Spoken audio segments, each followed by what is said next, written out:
For 40 years, Jet Li answered every, "Who's better, you or Bruce?" with a bow of silence, until a shaky phone clip captured him in Singapore, smiling at a teen, and everything changed. 16 words slipped out. He took every weakness, fused it, and made a style no one can copy, including me. Overnight, the internet exploded. Fans argued, historians rewound tapes, and fighters felt their heroes reshuffle in real time. Why did the most disciplined monk of modern action finally break character? They will revenge, and then you fight again, never stop. So Right. you just smile, make people happy. Did he just confess Bruce Lee's hidden flaw, or reveal his own? Stay with me, because what Jet admits next will flip everything you thought you knew about Kung Fu supremacy, Hollywood gatekeepers, and the true price of burning too bright, too fast. Jet Li's silence was never empty. It was armor. Fame had attached itself to him early, back when he was still Li Lianji, the barefoot Beijing prodigy whose wushu routines left judges blinking in disbelief. He put a lot of things together. He take all the bad things, put it together, become Bruce Lee style. His own style. That's what we call the Bruce Lee style. His own style. By 20, he'd hoisted so many gold medals that state-run newspapers called him the Flying Buddha. Yet even then, he answered compliments with downcast eyes and a practiced half-smile. Every interview after Shaolin Temple pressed the same hot button. Could you beat Bruce Lee?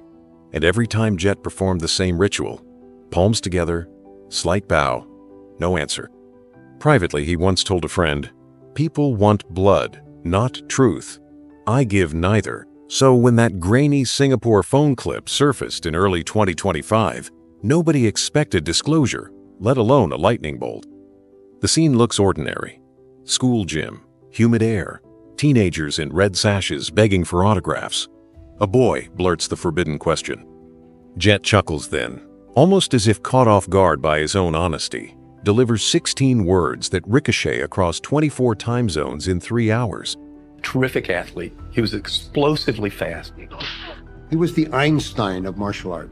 Bruce Lee, the world-renowned martial artist and filmmaker, passed away just before midnight. Overnight hashtags trend above war headlines, reaction videos dissect lip movements frame by frame, and esports commentators pause mid-match to quote him. Yet the line, lifted out of context, masks the larger story that Jet had spent a decade staring down mortality. Hyperthyroidism had shrunk his frame and slowed the pulse that once whipped chain whips through candle flames. Paparazzi photos of his gaunt profile sparked 3 separate death hoaxes. Doctors warned no more wire work. Monks advised rest. But Jet heard only the echo of Bruce's last lesson. Burn bright. Risk burning out. In that gym, he wasn't chasing headlines. He was issuing a cautionary epilogue. What stunned the crowd wasn't just reverence. It was the hint Bruce Lee's brilliance was forged from flaws Jet now feels in his own bones. But how did two men, raised oceans apart, carve paths so parallel yet so opposed? And why does Jet insist the debt he owes the dragon can never be repaid? To answer, we need to rewind to the moment Bruce rewrote cinema, and the day a barefoot boy in Beijing first felt the tremor. In 1971, Hong Kong audiences shuffled into creaky cinemas, expecting choreographed opera duels and cardboard villains. They left reeling. Bruce Lee's The Big Boss detonated the old formula. Kicks cracked like breaking boards. Punches vanished in blur lines. And the hero's temper felt closer to a street brawl than stage play. A year later, Fist of Fury delivered twice the voltage. And by the summer of 1973, Enter the Dragon smuggled Chinese martial arts straight into Hollywood's bloodstream. Lee, 32, lightning fast, unapologetically Chinese, became the first Asian lead to headline a global blockbuster. He didn't just break the door. He splintered it so completely that producers could no longer pretend audiences feared foreign faces. Then, 6 days before the premiere, an unexplained cerebral swelling froze the legend in mid-stride. Newspapers ran black border obituaries above box office records, and a generation realized immortality could arrive with a tragic timestamp. Half a continent away, a barefoot Beijing schoolboy felt that shockwave. His name was Li Lianji, but coaches already called him the Flying Buddha. While Western fans mourned, 12-year-old Jet rose at 4 each dawn, swept the training hall, and drilled long fist patterns until the floorboards sweated with him. Breaks meant horse stance, not water. Errors meant starting over. Discipline branded itself deeper than muscle. Silence became second nature. By 14, he was national all-around wushu champion. By 16, he bowed before President Nixon on the White House lawn as China's quiet cultural envoy. And by 19, he owned every gold medal his sport could offer twice. Only the silver screen remained. Shaolin Temple, released in 1982, changed that overnight, turning rural bus stops into pilgrimage sites and proving a gentler charisma could draw packed houses just as surely as Bruce's raw fury. 2 roads, 1 summit. Bruce blasted barriers with volcanic swagger. Jet scaled them with monk-like patience. Yet press junkets still welded their names into the same headline, demanding fantasy showdowns neither man asked for. Jet answered with that familiar bow, letting rumor morph into myth. But ranking icons without grasping their movement is like judging thunder against silk, pointless until you feel both on your skin. That's exactly where we're headed next, because the way each master moved tells a story no scoreboard ever could, and it begins with a punch that travels 1 inch yet rattles the world. Bruce Lee's signature 1-inch punch was the ultimate declaration of intent. Compress the force of a freight train into the span of a heartbeat, erase wasted motion, and let physics swear allegiance to willpower.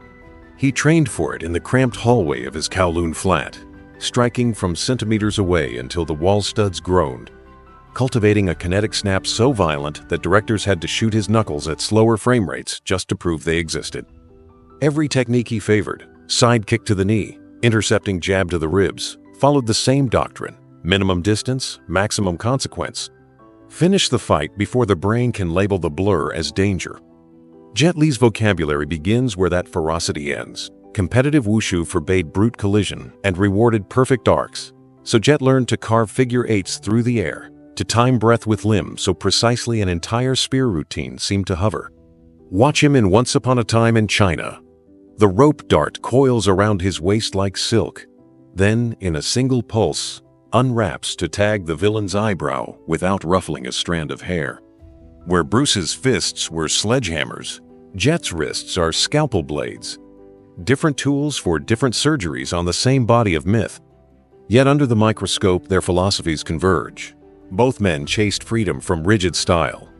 Bruce tore forms apart, shouting, "Absorb what is useful." Jet mastered forms until they turned transparent, showing that nothing is wasted when every angle carries intent. The debate over who would win ignores their shared rebellion against limitation. What matters is how each path teaches the body to think. And that insight, Jet insists, is exactly what the modern highlight reel culture keeps missing. He's about to prove it by dissecting the training secrets that turned Bruce's garage into a laboratory, and the brutal lessons Jet learned when hyperthyroidism forced him to re-engineer his own power curve. But first, we need to cross the Pacific and see how Hollywood tried to bottle both styles, only to discover that charisma this volatile refuses to stay corked. Hollywood claimed it was ready for another dragon, but in 1998, the first thing Jet Li noticed at Warner Brothers headquarters was the polite way executives kept mispronouncing his name. They still expected Bruce's swagger in a new body, not a soft-spoken Buddhist who drank chrysanthemum tea between stunt rehearsals. Yet Jet's audition for Lethal Weapon 4 lasted exactly 9 silent movements. A palm heel that stopped an inch from the casting director's nose, a spinning crescent kick that trimmed the brim off a ball cap, and a bow so crisp, the room forgot to breathe. 3 weeks later, the contract arrived with 2 unsettling clauses. Jet's villain could speak fewer than 30 words, and every fight had to end with the white hero's victory. Jet accepted, not for ego, but for foothold. He understood Bruce had bulldozed the front gate, but the foundation was still wired with studio fears. When the film hit theaters, his screen time totaled 11 minutes, yet those minutes detonated multiplexes. Reviewers wrote that the newcomer moved as if physics begged his permission, and ticket sales proved an Asian face could steal a franchise without uttering a full sentence. The power shift was instant but fragile. Agents dangled roles that read like neon stereotypes. Tong bosses, mute monks, comic relief, while tabloids baited him into pronouncing on Bruce's legacy. Jet sidestepped every trap, retreating to a rented dojo in Burbank, where he retooled wushu forms for camera angles the same way Bruce once dissected Wing Chun in an Oakland garage. When Romeo Must Die began filming, Jet negotiated unprecedented billing, equal poster space with his co-star Aaliyah, fight scenes that showcased Chinese tradition instead of gangster caricature, and a single unscripted line, "I don't want trouble," delivered in accented but unwavering English. Behind the scenes, he pushed for stunt performer medical coverage, citing Bruce's on-set injuries as cautionary tale. The studio accountants balked, the insurer caved. History quietly shifted. But fame is a crooked bargain. By the time the one wrapped, marketing teams flooded malls with Jet vs. Jet posters, feeding the very rivalry he'd spent a lifetime avoiding. Talk show hosts hammered, "Could you beat Bruce?" And for 3 more years, Jet met them with the armor of silence. What no one saw was the cost. 14-hour wire sessions aggravated a thyroid condition that would soon threaten his pulse, and every night he iced aching knees while rewatching Enter the Dragon, reminding himself why the door could never be allowed to slam shut again. The strain, the illness, the whispers that he was finished, all of it set the fuse for that viral Singapore confession. But before the explosion came one final test, a rumored $50 million biopic offer that forced Jet to decide whether honoring Bruce meant portraying him or protecting him from Hollywood once more. The biopic offer came wrapped in prestige, an A-list director, a studio Oscar campaign, whispers of a record-breaking payday. But the script reeked of the old carnival. Yellow-tinted flashbacks, invented street duels, a final act that blamed Bruce's death on secret enemies, instead of undiagnosed cerebral edema. Jet leafed through pages that reduced a philosopher to a paranoid action toy, saw headline writers sharpening knives. Jet Li replaces Bruce Lee, and felt something twist. He asked for a single week to contemplate. Instead, he spent 48 hours in silent retreat at a hillside monastery above Hangzhou, breathing until the ink stains faded from memory. On the third dawn, the answer arrived as calm as the bell. Some doors stay open only if you refuse to walk through them. He returned the script with a handwritten note. "My respect is greater than my ambition. Seek another." The producer called him crazy. Jet called it balance. Balance, however, was already tipping. By late 2013, a nagging hand tremor exposed deeper trouble. Hyperthyroidism, adrenal spikes, a heart that hammered like a loose cymbal. Doctors banned wire harnesses and explosive kicks. Jet ignored them until a ligament screamed mid-take on a Beijing soundstage. The painkillers dulled motion. The rumors grew sharper. Tabloids printed photos of his weight loss beside funeral parlor stock images. Jet Li dead? Trended twice in 2016 alone. Each false obituary adding another brick to the silent wall he was building around himself. That wall almost became a crypt. Training halls went dark. Scripts piled up unanswered. And the public, raised on weekly spectacle, decided disappearing equaled decline. Yet in retreat, Jet found a new arena: philanthropy.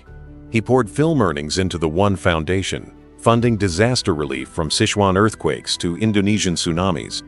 He endowed a Guangzhou scholarship teaching Jeet Kune Do mechanics through a wushu lens, an homage he never publicized, fearing it would look like self-promotion. When monks asked why he worked so quietly, he answered, "Because Bruce shouted so the world could listen. Now someone must whisper so the echo lasts." Even so, the body kept shrinking, and whispers turned to eulogies until spring 2025, when that single selfie, lean face, bright grin, Thai coastline glowing behind him deprogrammed a million false conclusions. The caption read only, "Still breathing, still learning." Hours later, he stepped into that Singapore gym, where a teenager's question detonated a lifetime of restraint. 16 words escaped, but behind them was a decade of painkillers, meditation bells, rejected millions, and the slow realization that silence can rot into misunderstanding.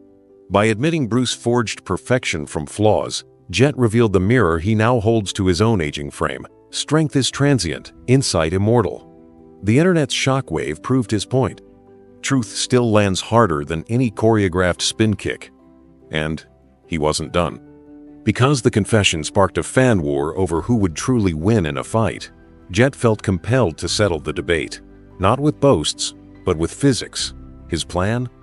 A public demonstration that marries Bruce's one-inch punch philosophy to wushu fluidity, recorded in ultra-slow motion so no one can claim camera trickery.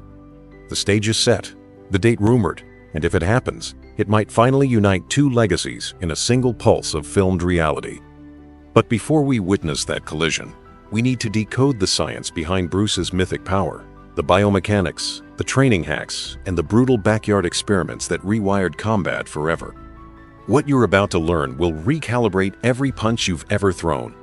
A punch that travels 1 inch shouldn't be able to uproot a grown man, unless every molecule fires in ruthless harmony.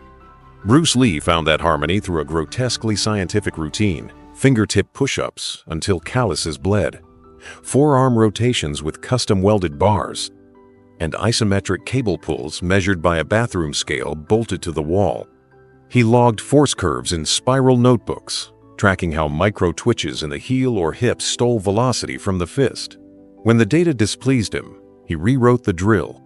Jet Li inherited those notebooks during a 1999 visit to Bruce's widow, Linda. He spent one rainy Seattle afternoon leafing through margins thick with equations and sudden epiphanies. Speed times, mass times, intent equals contact quake. The pages smelled of dust and tiger balm. The formulas smelled like destiny. 2 decades later, Jet's own body was failing him. But the scientist in those pages offered a workaround: maximize neural timing, not raw horsepower. Jet began training with EMG sensors taped to his deltoids and calves, karate striking electronic pads that spit laptop readouts in real time. Each session looked less like kung fu practice and more like a NASA stress test. He discovered that a perfectly sequenced heel snap adds 12% more joules than a forearm recoil. That exhaling a split second after impact, not before, keeps thoracic pressure from leaking force through the rib cage. He distilled a lifetime of wushu flow into 10 biomechanical checkpoints, then compressed them into one explosive gesture, his answer to the 1-inch punch.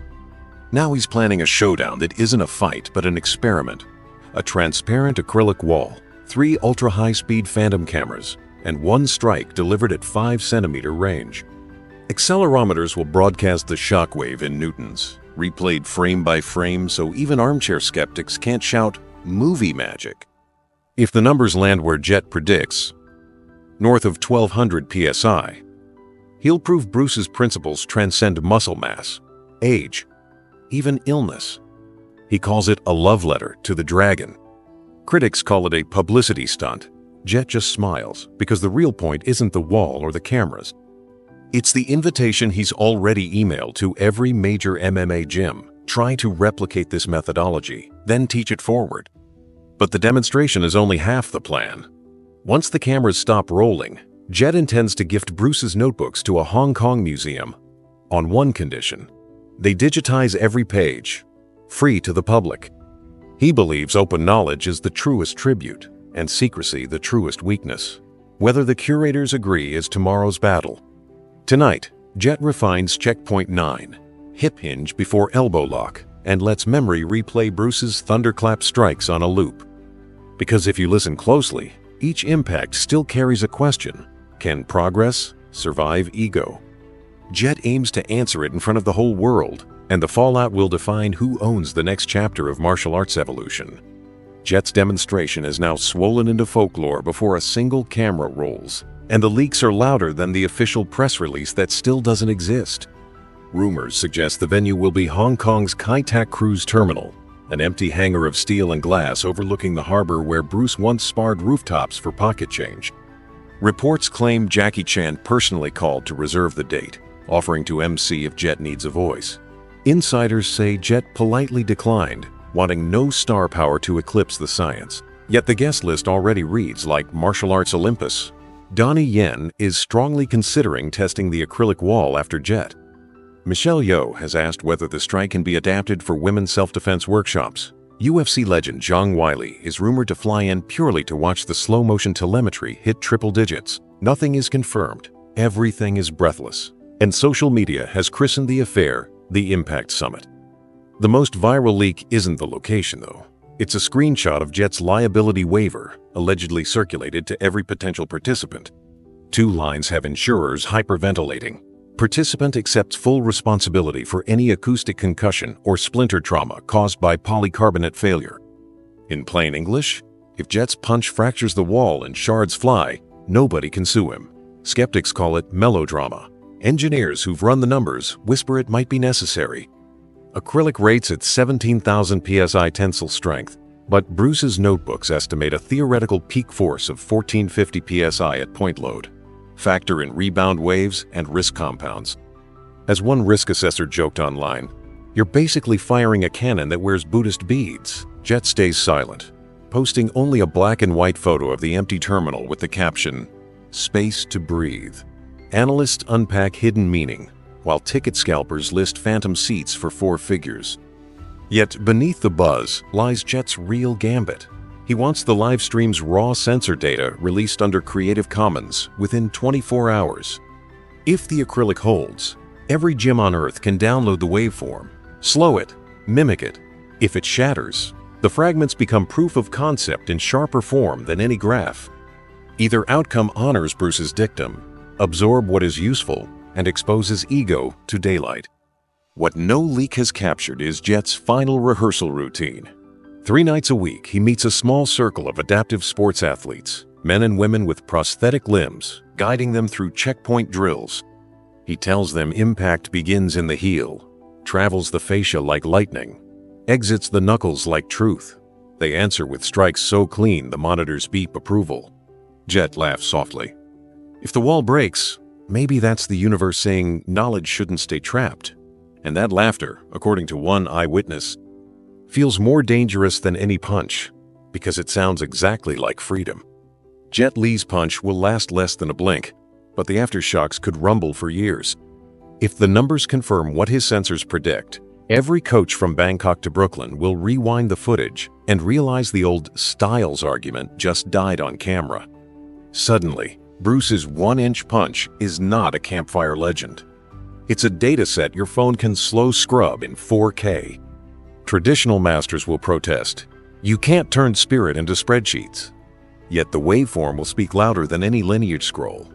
And if the acrylic wall shatters, that will only accelerate the quake. Insurance actuaries rewriting policies for stunt crews, MMA gyms installing force plates, physics teachers assigning Jet Li vectors for extra credit. The dragon's philosophy of constant evolution will have leapt another generation in a single crack.